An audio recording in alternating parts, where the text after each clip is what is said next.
નમસ્કાર દર્શક મિત્રો, ઝુમકે ન્યૂઝમાં આપનું હાર્દિક સ્વાગત છે અને સમાચારની વાત કરીએ તો કેન્દ્ર સરકાર દ્વારા સામાજિક ન્યાય અને અધિકારીતા મંત્રી રામદાસ આઠવલે આજે વડોદરા મુલાકાત આવ્યા છે. Ramdas Athawale republic party of ઇન્ડિયાના રાષ્ટ્રીય પ્રમુખ છે અને કેન્દ્ર સરકારના રાજ્ય કક્ષાના સામાજિક ન્યાય અને અધિકારીતા મંત્રી છે. વડોદરા આવીને પહોંચેલા મંત્રી રામદાસ આઠવલે બીજેપી સયાજગંજ સ્થિત મનુભાઈ ટાવરના રિપબ્લિક પાર્ટી ઓફ ઇન્ડિયા કાર્યાલયનું ઉદ્ઘાટન કર્યું હતું. આગામી મહાનગરપાલિકાની ચૂંટણી બીજેપી સાથે મેદાનમાં ઉતરશે. ત્યારબાદ તેઓ વડોદરાના સર્કિટ હાઉસ ખાતે આવીને પહોંચ્યા હતા. સર્કિટ હાઉસમાં તેમને મંત્રી રામદાસ આઠવલેએ વડોદરા શહેરના જિલ્લા વહીવટીતંત્ર અધિકારીઓ સાથે બેઠક કરી હતી અને શહેર પોલીસ કમિશનર ડોક્ટર શમશેરસિંહ સાથે બેઠક યોજીને શહેરમાં અત્યાચાર નિવારણ કાયદા અમલી કરવા વિશે માહિતી મેળવી હતી. વડોદરા સ્થિતિ વિશે પણ માહિતી મેળવી હતી. વડોદરા મ્યુનિસિપલ કમિશનર સ્વરૂપે સાથે યોજેલી મહાનગરપાલિકાની એસટી બેલો હેઠળની નિમણૂક વિશે પણ માહિતી મેળવી હતી. ત્યારબાદ કેન્દ્રીય મંત્રી રામદાસ આઠવલેએ પત્રકાર પરિષદ સંબોધી હતી અને પત્રકાર પરિષદમાં આજની મુલાકાત સંદર્ભે માહિતી આપી હતી. કેન્દ્રીય રાજ્યમંત્રી રામદાસ આઠવલેએ જણાવ્યું હતું કે આગામી નગરપાલિકાની ચૂંટણીમાં ભાજપ સાથે મળીને ચૂંટણી લડીશું. કેટલાક ટિકિટો અમારી પાર્ટીને તેઓ પ્રચાર કરે છે. જો કે સહમત નહીં થયા તો પણ 6 વોર્ડમાંથી 24 બેઠક ચૂંટણી લડીશું. તમામ જાતિના ઉમેદવારોને ચૂંટણી ઊભા રાખીશું. કેન્દ્ર સરકારે કૃષિ બિલ ફેરફાર કરીને 3 નવા બિલ લાવ્યા છે. તે ખેડૂતોના હિતમાં હોવાનું જણાવ્યું હતું. ખેડૂતો લોકોના ઇશારે આંદોલન કરી રહ્યા હોવાનું જણાવ્યું હતું. તેમણે આંદોલન પાછું લેવા ખેડૂતોને અપીલ કરી છે. કોંગ્રેસ જાણી જોઈને મોદીને ટાર્ગેટ બનાવી ખેડૂતોને, આદિવાસી, ઓબીસી અને ગેરમાર્ગે દોરી રહી છે. ચર્ચા માટે સરકાર તૈયાર છે, પરંતુ ખેડૂતો સરકારનું સાંભળવા તૈયાર નથી.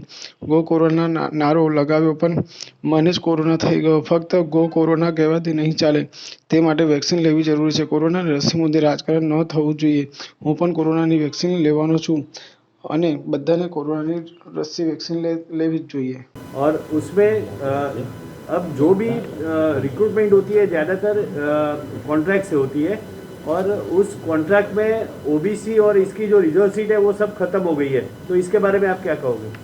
उसके बारे में ये है कि भाई जहाँ कॉन्ट्रैक्ट सिस्टम होती है वहाँ तो रिजर्वेशन होता नहीं है, लेकिन कॉन्ट्रैक्ट में रिजर्व कैटेगरी के लोग सब होते हैं. मतलब अभी जिस तरह मैंने म्यूनसिपाल्टी का यहाँ अपने कमिश्नर आए थे और SC/ST के बैकलॉग के संबंध में उसके साथ चर्चा की. उन्होंने बताया कि भाई यहाँ मतलब क्लास 1 में 14 जगह है, उसमें 2 जगह SC/ST की उसमें है. क्लास 2 में 162 सीटें टोटल है, उसमें 8 SC की है और 24 ST की है, कोई बैकलॉग नहीं है. क्लास 2 में 1, 2, 2, 5 टोटल जगह है, उसमें 69 SC की है, 94, लेकिन 69 SC की भरनी चाहिए, लेकिन 94 भर दी है, ज़्यादा ही भर दी है. ST की 162 चाहिए, लेकिन 213 भर दिए है. तो बैकलॉग से ऊपर जाकर मतलब उनकी सीटें भरी है. और क्लास 4 में 373 सीटें हैं, उसमें 23 चाहिए, लेकिन 49 भर दी है SC की. ST की 49 चाहिए, वो 24 भरी है, लेकिन यहाँ कुछ लोग मिलते ना, ऐसा कमिश्नर का कहना है. सफाई कामगार के बारे में हमने चर्चा की तो टोटल सफाई मजदूर 4684 है, उसमें परमानेंट 2986 है और डेली वेजेस पर 1448 इतने है. तो इनको जो परमानेंट वर्कर है उनको 19,000 पेमेंट मिलता है और डेली वेजेस में है उनको पर डे 350 मिलता है. तो इसका मतलब 15,000 पर मंथ इनको मिलता है. और कॉन्ट्रैक्ट पर खाली 254 है. तो हर साल ये लोगों को परमानेंट करते डेली वेजेस से. तो मैंने सूचना की है कि कॉन्ट्रैक्ट के जो 254 है उसको डेली वेजेस पे दे लीजिए और जल्दी से जल्दी इनको सबको परमानेंट करो ताकि उनको परमानेंट का फ़ायदा हो जाएगा. तो इसी तरह भी हमने उनको बोला है. दूसरा, ड्रेनेज में काम अभी नहीं होता है, पूरी मशीनरी इधर आई है और यहाँ मतलब अभी तक 6 डेथ हुई थी और उनको 10-10 लाख रुपए जो मुआवजा देने का है वो मिल चुका है. तो इसी तरह की जानकारी हमको दी है. तो जो आपने बताया है कि प्राइवेट सेक्टर में जब गवर्नमेंट सेक्टर जब प्राइवेट होता है तो ऑटोमेटिकली रिजर्वेशन जाता है. तो हमारी पार्टी की तरफ से मांग है कि भाई प्राइवेट सेक्टर में भी आरक्षण मिलना चाहिए। जब अटल जी प्राइम मिनिस्टर थे तब एक मीटिंग भी हुई थी और उसके लिए एक कमेटी भी बनाई थी, तो प्राइवेट सेक्टर में भी रिजर्वेशन रखा जाए, इसके लिए कानून बनने की आवश्यकता है। तो मेरे पार्टी की तरफ, मैं सरकार में हूँ लेकिन मेरे पार्टी की तरफ से मांग है कि प्राइवेट सेक्टर में शेड्यूल कास्ट के लिए, शेड्यूल ट्राइब के लिए, ओबीसी के लिए आरक्षण होना चाहिए, ऐसा मुझे लगता है। सर तो सभी हमारे वडोदरा के जो पत्रकार यहाँ आए हैं उसमें इलेक्ट्रॉनिक मीडिया के सबसे ज़्यादा पत्रकार हैं, उसके बाद हमारे प्रिंट मीडिया के भी हमारे मित्र हैं और कुछ फोटोग्राफर भी यहाँ मौजूद हैं। तो सबका मैं आभार व्यक्त करता हूँ और नए साल की मुबारकबाद आपको देता हूँ हमारी आरपीआई की तरफ से। तो आज मैं इधर आया था, एक हमारे ऑफिस का इनॉग्रेशन, आरपीआई के ऑफिस का इनॉग्रेशन था और अभी बीएमसी का चुनाव, जिस तरह यहाँ बीएमसी है बड़ौदा म्यूनिसिपल कॉरपोरेशन, वैसा बॉम्बे में बॉम्बे म्यूनिसिपल कॉरपोरेशन, उधर भी बीएमसी बोलते हैं, इधर भी बीएमसी बोलते हैं। तो इसी तरह ये यहाँ बीएमसी के चुनाव में रिपब्लिकन पार्टी ऑफ इंडिया के तरफ से हमारी कोशिश है कि बीजेपी के साथ हमारा अलायंस हो और कुछ सीटें आरपीआई को मिलनी चाहिए। उसी तरह हमारे राजेश गोयल जी यहाँ के अध्यक्ष हैं, शैलेश शुक्ल जी जो हमारे पार्टी के उपाध्यक्ष हैं, और आज उन्होंने जो हमको जगह दी है शैलेश शुक्ल जी ने, उधर आरपीआई के ऑफिस का इनॉग्रेशन हुआ है और वहाँ से रिपब्लिकन पार्टी के कैंडिडेट का प्रचार होगा। जो उद्घाटन मैंने किया है वो मेन ऑफिस के रूप में वो जगह से काम होगा और हम चाहते हैं कि भाई बीजेपी के साथ अलायंस हो, क्योंकि रिपब्लिकन पार्टी माननीय नरेंद्र मोदी जी के साथ है, एनडीए के साथ है और इसीलिए जो पूरे महानगर पालिका के जो चुनाव पूरे गुजरात में हो रहे हैं उसमें बड़ौदा का भी है, अहमदाबाद का है, राजकोट का है, या जहाँ जहाँ म्यूनिसिपल कॉरपोरेशन है वहाँ इलेक्शन हो रहा है। तो सभी जगह पर हम बीजेपी के साथ अलायंस की कोशिश करेंगे। अगर अलायंस में कुछ सीटें आरपीआई को मिलती तो नहीं है तो आरपीआई अपने बलबूते पर कुछ सीटें खड़ी करेगी और बाकी के जगह पर बीजेपी का समर्थन हम करेंगे और हर जगह पर बीजेपी का मेयर बनना चाहिए, बीजेपी के हाथ में सत्ता आनी चाहिए, उसके लिए आरपीआई की कोशिश रहेगी। तो यहाँ के कार्यकर्ताओं ने ये तैयारी की है कि यहाँ जो जो 19 यहाँ प्रभाग है, 76 जो वार्ड है, उसमें से 6 जगह पर, 6 प्रभाग पर जो 4 कैंडिडेट एक प्रभाग में होते हैं, तो 6 प्रभाग पर 24 कैंडिडेट लड़ने का निर्णय ले लिया है। अगर अलायंस होता है तो अलायंस में कितनी सीट मिलती है देखते हैं, लेकिन अगर अलायंस होता नहीं है तो 24 सीटों पर हम चुनाव लड़ेंगे और उस चुनाव में दलित हो, आदिवासी हो, ओबीसी हो, जनरल कैटेगरी का कैंडिडेट हो, सबको, सभी जाति को हम टिकट देने की कोशिश हम करेंगे। और इसी तरह ये यहाँ के बीएमसी चुनाव में रिपब्लिकन पार्टी अपना खासा प्रदर्शन करने का काम करेगी। एक तो नरेंद्र मोदी जी के नेतृत्व में हम काम कर रहे हैं। रिपब्लिकन पार्टी का लोकसभा में एक भी मेंबर नहीं होने के बावजूद भी नरेंद्र मोदी जी ने मुझे दूसरे बार अपने मंत्रिमंडल में स्थान दे दिया है। ये हमारे लिए बहुत बड़ी अभिमान की बात है और नरेंद्र मोदी जी का नेतृत्व, एक मजबूत नेतृत्व हो रहा है।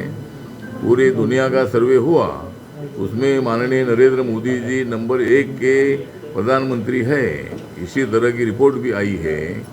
तो नरेंद्र मोदी जी बहुत एक्टिवली काम करने वाले नेता है और इसीलिए किसान उनके खिलाफ नरेंद्र मोदी कभी नहीं जा सकते हैं। जो 3 कानून बने हैं, ये 3 कानून किसानों के फायदे के हैं, उनकी आमदनी दुगुना करने वाले कानून हैं, लेकिन किसान नेता जानबूझकर किसानों को भड़काने का काम कर रहे हैं। 10 बार किसान नेताओं से बातचीत हुई, लेकिन कानून पीछे ले लो, इसी मुद्दे पर किसान अड़े हुए हैं।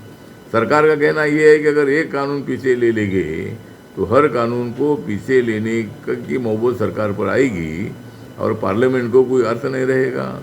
कानून पास करो वापस ले लो, कानून पास करो वापस ले लो, और हर कानून को लोकतंत्र में विरोध होता ही है, विरोध करने का उनको अधिकार है। लेकिन जो कानून बहुमत से पास हुआ है उसको स्वीकारने की डेमोक्रेसी होती है। डेमोक्रेसी में बहुमत से जो कानून पास हुआ है उसको मान्यता देने की आदत होती है। और आंदोलन इतने दिन कभी होता नहीं है, ये आंदोलन जानबूझकर बढ़ाया जा रहा है। सुप्रीम कोर्ट ने कानून पर स्टे लगाया है, 4 लोगों की कमेटी बनाई है, वो 2 महीने में रिपोर्ट देने वाली है। तो आंदोलन पीछे लेना चाहिए। क्यों किसानों को तकलीफ दे रहे किसान नेता? हर मीटिंग में जाते हैं और बोलते हैं कि भाई कानून पीछे लेना चाहिए। सरकार ने साफ बताया है कि भाई कानून पीछे नहीं ले लिया जाएगा, और इसीलिए कानून पीछे नहीं हो सकता है। लेकिन संशोधन के लिए सरकार तैयार है। एमएसपी के बारे में उनको डाउट है तो, और एपीएमसी के बारे में वो किसानों को डाउट है। लेकिन सरकार का कहना ये है कि एमएसपी को धक्का नहीं लगेगा, एपीएमसी चालू रहेगी। जिनको माल वहाँ बेचना है एपीएमसी में, उनको बेचने का अधिकार है। लेकिन अगर कोई किसान ज़्यादा पैसा मिलता है, इसीलिए गुजरात का किसान अगर मुंबई में या महाराष्ट्र में जाकर अगर अपना माल बेचता है तो उसको परमिशन देने वाला ये कानून है। ये कानून उनकी आमदनी बढ़ाने वाला का कानून है। ये कानून कोई उनके ऊपर अन्याय करने वाला तो नहीं है।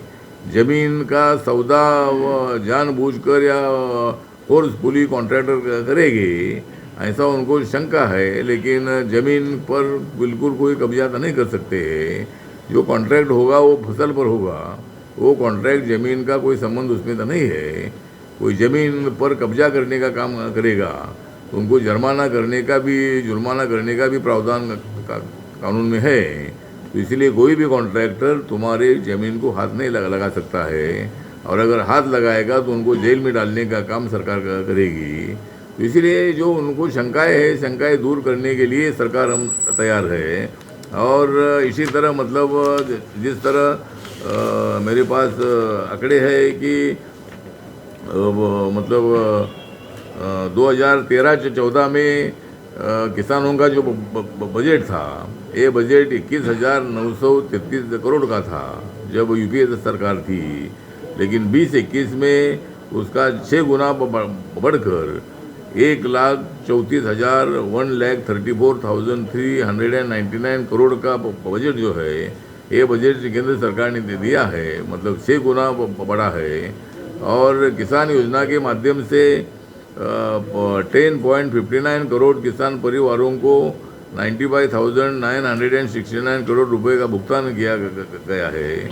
2013-14 की तुलना में 2.5 गुना राशि में एमएसपी मूल्य पर क्रय किया है। और प्रधानमंत्री कृषि योजना के माध्यम से वर्ष 2015-16 में योजना के प्रारंभ के बाद 50.1 लाख हेक्टर क्षेत्र को सूक्ष्म सिंचाई योजना में कवर किया गया है।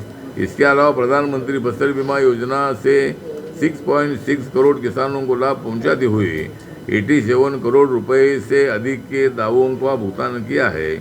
इसी प्रकार संस्थागत कृषि ऋण वर्ष 2019-20 में 13.92 लाख करोड़ हो गया है, जो कि वर्ष 13-14 में 6.62 लाख रुपए अधिक है। इसके अतिरिक्त 2 चरणों में 22.57 करोड़ किसानों को मुद्रा स्वास्थ्य कार्ड वितरित किए गए हैं। और ई नाम प्लेटफॉर्म में 1000 बाजारों को समन्वित किया गया है। तो इसी तरह किसानों के लिए जिस मोदी जी किसानों के कारण अगर दूसरे बार प्रधानमंत्री पद पर आए हैं, वो मोदी सरकार क्योंकि किसानों के खिलाफ बिल लाएगी, लेकिन जानबूझकर किसानों को भड़काया जा रहा है। और सुप्रीम कोर्ट के जजमेंट के बाद आंदोलन खत्म करने की आवश्यकता थी। हम भी आंदोलन करते करते मंत्री पद तक पहुँचे हैं, हमने भी आंदोलन किए हैं, लेकिन हमने सरकार को सहयोग करने का भी काम किया है। बहुत बार 2 पैर पीछे आकर हमने भी कुछ बातें सरकार की तो सुनी है, कुछ बातें सरकार ने हमारी तो सुनी है। तो पूरा कानून पीछे ले लो, इस मुद्दे पर अड़ना ये लोकतंत्र को धोखा देने की बात है, किसानों को फंसाने की बात है। और किसान नेता जो इतने लोग मर गए उसमें, जो उधर आंदोलन में आने के बाद उसके लिए किसान नेता जिम्मेदार है। इतनी ठंडी में उनको वहाँ लाने की आवश्यकता नहीं थी। आंदोलन करने का आपको अधिकार था, जगह जगह पर आंदोलन कर सकते थे, लेकिन इतने दिन का आंदोलन कभी नहीं हुआ है। कानून पीछे लेने वाला आंदोलन कभी नहीं हुआ है। इसीलिए किसानों को हमारा नम्र निवेदन है कि किसान नेताओं का ना सुनकर आप अपने घर वापिस जाइए। अभी सुप्रीम कोर्ट का जजमेंट जो है ये फाइनल जजमेंट आएगा और उसमें ज़रूर कोई ना कोई तो रास्ता तो निकलेगा। इसीलिए ये आंदोलन खत्म होना चाहिए, ऐसा मुझे लगता है।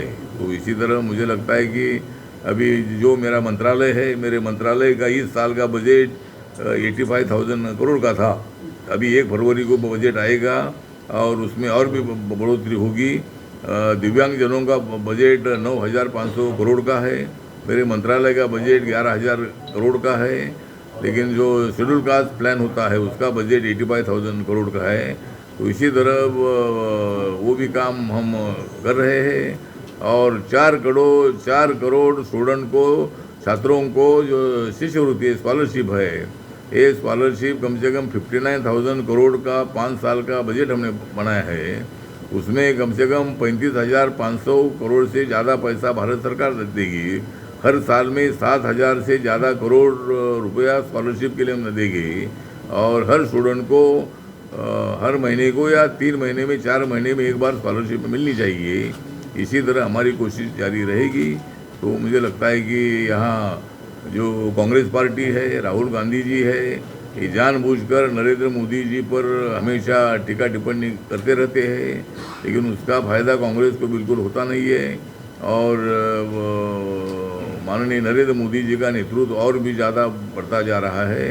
तो इसीलिए मुझे लगता है कि किसान हो, मजदूर हो, दलित हो, आदिवासी हो, ओबीसी हो, सवर्ण समाज के लोग हो, नरेंद्र मोदी सरकार ने 10% आरक्षण जो है ये economically backward, economically weaker section जो है उसमें ब्राह्मण है, क्षत्रिय है, ऐसे राजपूत है, ठाकुर है, ऐसे लोगों को, पटेल है, ऐसे लोगों को, उस समाज में जो इकोनॉमिकल बैकवर्ड क्लास की फैमिली है, उस फैमिली के बच्चों को शिक्षा में, नौकरी में 10% आरक्षण देने का निर्णय ऑलरेडी सरकार ने ले लिया है। दूसरा, हमारे मंत्रालय के पास जो ओबीसी डिपार्टमेंट है, उस ओबीसी डिपार्टमेंट में ओबीसी को मिलने वाली 27% जो रिजर्वेशन पॉलिसी है, तो उसमें कैटेगराइजेशन करने के बारे में भी हमारा मंत्रालय विचार कर रहा है।